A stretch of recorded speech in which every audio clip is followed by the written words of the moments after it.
आपके practical examination को लेके बोर्ड्स ने कुछ अपडेट्स दिए हैं जिसमें ये भी कहा है कि वाइवा वॉइस क्वेश्चन में कौन से क्वेश्चंस एग्जामिनर आपसे पूछ सकता है और कौन से नहीं पूछेगा और किस तरह से मार्क्स मिलेंगे। तो ये पूरी बात मैं आपको डिटेल में समझा देता हूं। पहले ये देखिए नोटिफिकेशन दिखाता हूं आपको ऑफिशियली, जैसे आपको विश्वास हो जाए। फिर मैंने इसका निचोड़ निकाला है, वो आपको आपसे बात करूंगा। तो चलिए, यहाँ पर ये सीबीएसई की वेबसाइट आपको दिखाई पड़ रही है। इसमें नोटिफिकेशन में मैं थोड़ा नीचे आता हूं। क्या इससे हो पाएगा? हो तो पाएगा, तेजी से हो रहा है। और अ, मेरे ख्याल से इधर आना चाहिए। ये देखिए लिखा है guidelines and SOPs for practical examination. इसको मैं क्लिक कर देता हूं और ये पीडीएफ फाइल है। मेरे ख्याल से थोड़ा सा समय लेगी अपलोड होने में। और देखिए ये अपलोड हो गई है और यहाँ पर आप इंटरेस्टिंग क्या देखेंगे कि ये जो पूरी गाइडलाइन है ये 27 पन्ने की है। यहाँ पर अगर आपको दिख रहा हो 27 पेजेस। तो 27 पेजेस को अगर मैं सीधे आपको बताने लगा, ऑफिशियल अपडेट है, तो 1 डेढ़ घंटे का वीडियो बन जाएगा, आप देखना पसंद नहीं करेंगे। तो मैंने इसको पढ़ लिया है ध्यानपूर्वक और आपके लिए निचोड़ निकाल दिया। आइए, जो मैंने प्रेजेंटेशन बनाया है जिसमें निचोड़ है वो आपको सरल भाषा में समझा देता हूं, जिससे आपके पते की बात आपके तक पहुंच जाए। तो ये मैं लेके आता हूं प्रेजेंटेशन में। ये तो थंबनेल था, आपने उम्मीद है देख ही लिया होगा। अच्छा, आगे बढ़ने से पहले, देखिए प्रैक्टिकल तो 30 नंबर के होते हैं, थ्योरी 70 नंबर की होती है। तो थ्योरी में जो चेंजेस बोर्ड ने किए हैं, कुछ अनाउंस किए हैं, कुछ नहीं अनाउंस किए हैं, उसके बारे में ये वीडियो आपने नहीं देखा तो ये आई बटन भी लगा दूंगा, डिस्क्रिप्शन में लिंक भी रहेगा। क्लिक करके ये वीडियो आप देख लीजिएगा, जिसमें कैसे आपकी कॉपी चेक होनी है। आप उसके लिए क्या आप प्रिकॉशंस लें जिससे नंबर ना कटे, इसमें मैंने बताया है। तो इसको, वीडियो को, इस वीडियो के बाद आई बटन या डिस्क्रिप्शन में लिंक मिलेगा, क्लिक करके देख लीजिएगा। आइए मैं उसका निचोड़ आपके सामने लेके आता हूं। और ये जो उसी चीज की मैंने यहां कटिंग भी लगाई है, जैसे ऑथेंटिसिटी बनी रहे, आपको लगे कि सर जो बात कर रहे हैं वो बोर्ड बोर्ड ने, सीबीएसई बोर्ड ने जो बताया है उसी के अनुसार बात कर रहे हैं।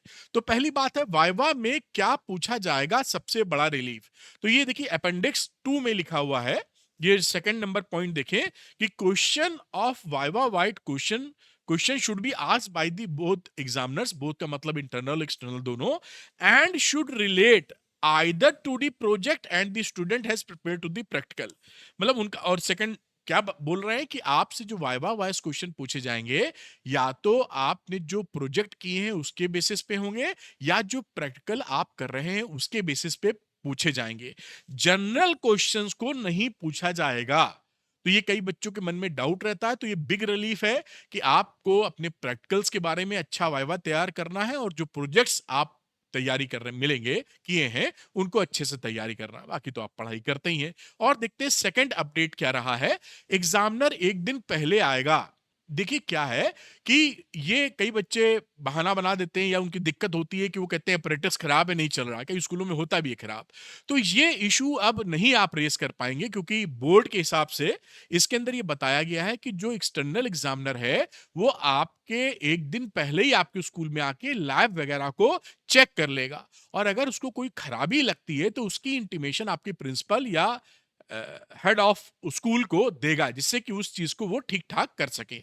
तो आपके लिए कि आप प्रैक्टिकल एग्जामिनेशन में ये बोलें कि अप्रेंटिस खराब है इसलिए मेरी रीडिंग नहीं निकल रही है, ये थोड़ा चैलेंजिंग होगा, तो इस बात का ध्यान रखिएगा।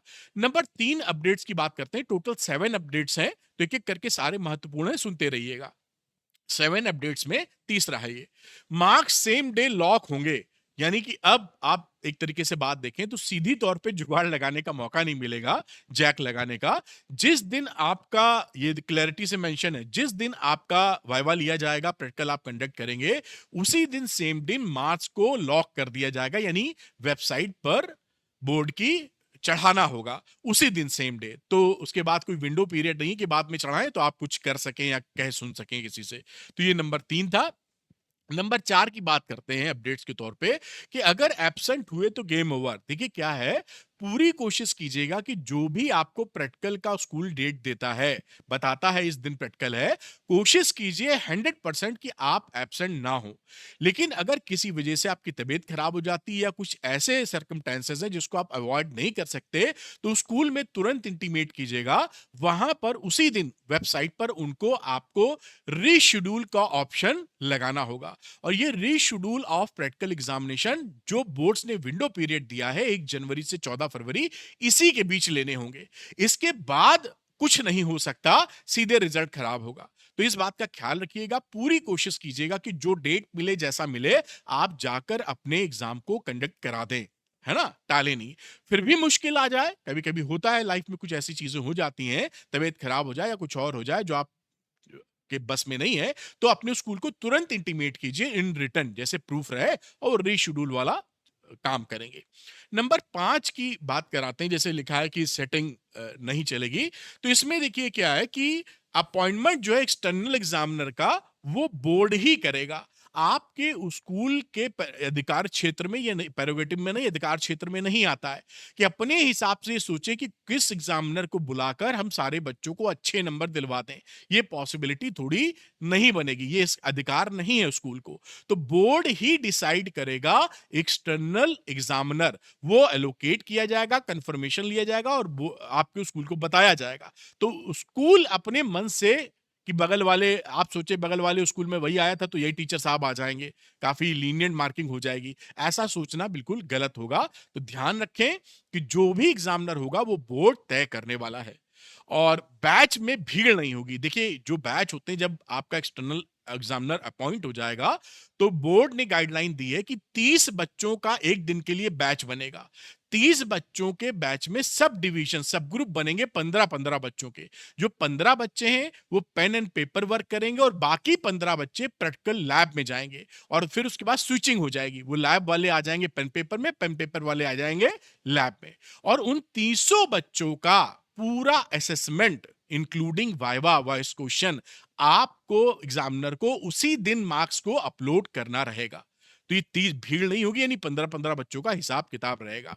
और ये रही इसकी डेट्स जो आपको पता होंगी। नॉर्मल स्कूल्स के लिए जो रेगुलर सेशंस होते हैं, इनके लिए 1 जनवरी से आपके प्रैक्टिकल एग्जामिनेशन चालू हो जाएंगे, जो कि 14 फरवरी तक चलेंगे। इसी के बीच में कभी हो सकता है आपको 10 जनवरी को आपका पेपर एग्जाम पड़े या 15-20 को पड़े, डिपेंडिंग ऑन दी स्कूल। ध्यान रखिएगा, एक अपनी तरफ से प्रैक्टिकल एडवाइस दे रहा हूं कि जो भी फिजिक्स, केमिस्ट्री या बायो जो भी आपने ले रखा है, कोशिश कीजिएगा कि आपके टीचर से आपका झगड़ा ना हो, या आप उसकी बैड बुक्स में ना आए। अगर अभी तक कुछ मामला ढीला रहा है, तो थोड़ा सा अपने हिसाब से उसको टैकल करने की कोशिश करें, तो वो बेहतर रहता है, थोड़ा सपोर्ट मिल जाता है। अच्छा, अब इसके बाद ये तो रहा बोर्ड का 30 नंबर का हिसाब किताब। अब 70 नंबर थ्योरी की बात की जाए, तो उसमें तो कोई एग्जामिनर नहीं आएगा, पेपर तो आपको खुद लिखना है। तो अगर 70 नंबर आप लॉक करना चाहते हैं आसानी से, तो उसके लिए कुछ हेल्प आपके लिए है। देखिए ये ऑल इन वन कोर्स है, इसमें 10 इयर्स पीवाईक्यू, एनसीईआरटी और डेरिवेशंस वीडियोस मैंने सरल भाषा में रिकॉर्ड करके दिए हैं, जिससे आपको भटकना ना पड़े। तो ऑल इन वन कोर्स आपका काम बना देगा, पीवाईक्यूज जो लगाते ही लगाते हैं एनसीईआरटी और डेरिवेशन में। दूसरा है कॉम्पिटेंसी क्वेश्चन पैक, क्योंकि स्कूलों में प्रैक्टिस बहुत ही कम होती है, ना के बराबर एसेशन रीजनिंग केस स्टडी की 24 मार्क्स का आएगा, तो ये मैंने कोर्स बना दिया है। इसमें 850 वीडियो, एनसीईआरटी एग्जाम्पलर भी इंक्लूड की है इसके अंदर एमसीक्यूज में। और बच्चों को तेजी से रिवीजन करने के लिए सुपर नोट्स कॉम्बो चाहिए, नोट्स उनके हाथ में रहे, फॉर्मूला शीट उनके हाथ में रहे, जिससे टाइम वेस्ट ना रहे, फटाफट कर सके। तो ये सुपर नोट्स कॉम्बो, जो भी आपको लगता है कि आपको मदद चाहिए, वो आप ले सकते हैं। कई बच्चों का कहना होता है सर हमको तो तीनों की जरूरत पड़ेगी, क्योंकि पीवाईक्यूज भी हमें लगाने हैं, कंपिटेंसी 24 नंबर भी तैयारी करनी है, डेरिवेशन भी लगाने हैं और रिवाइज भी करना है। तो अलग अलग लेने में आपको थोड़ी फीस ज्यादा पड़ सकती है। इसलिए मैंने क्या किया है कि द्रोणा के अंदर तीनों कोर्स को बंडल कर दिया एक साथ, और इसके अंदर पूरे सिलेबस के वीडियो लेक्चर्स भी हैं। तो द्रोणा में तीनों कोर्स मिलेंगे, प्लस वीडियो लेक्चर्स भी मिल जाएंगे, और इंपॉर्टेंट क्वेश्चन का भी, असाइनमेंट का भी उसमें सेट मैंने दिया है फुली सॉल्व। तो जो बच्चे चाहते हैं द्रोणा लेना या कोई भी कोर्स लेना जो उनके लिए सुटेबल लगता है, वो अरविंद एकेडमी ऐप को डाउनलोड कर लें, डिस्क्रिप्शन में लिंक मिलेगा, स्टोर सेक्शन में जाइएगा, और वहां पर द्रोणा या जो भी आपका कोर्स आपके हिसाब से सपोर्ट करता दिखे, आप लेकर आगे बढ़ सकते हैं। Thank you very much. Arvind academy के साथ जुड़े रहिए, पढ़ाने के साथ साथ जो भी ऑफिशियल और ऑथेंटिक अपडेट्स होंगे मैं आप तक पहुंचाता रहूंगा, जिससे आप पूरी तरह तैयार रहें अपने एग्जामिनेशन को फोड़ने के लिए। Thank you very much, wish you all the best, good luck बेटा।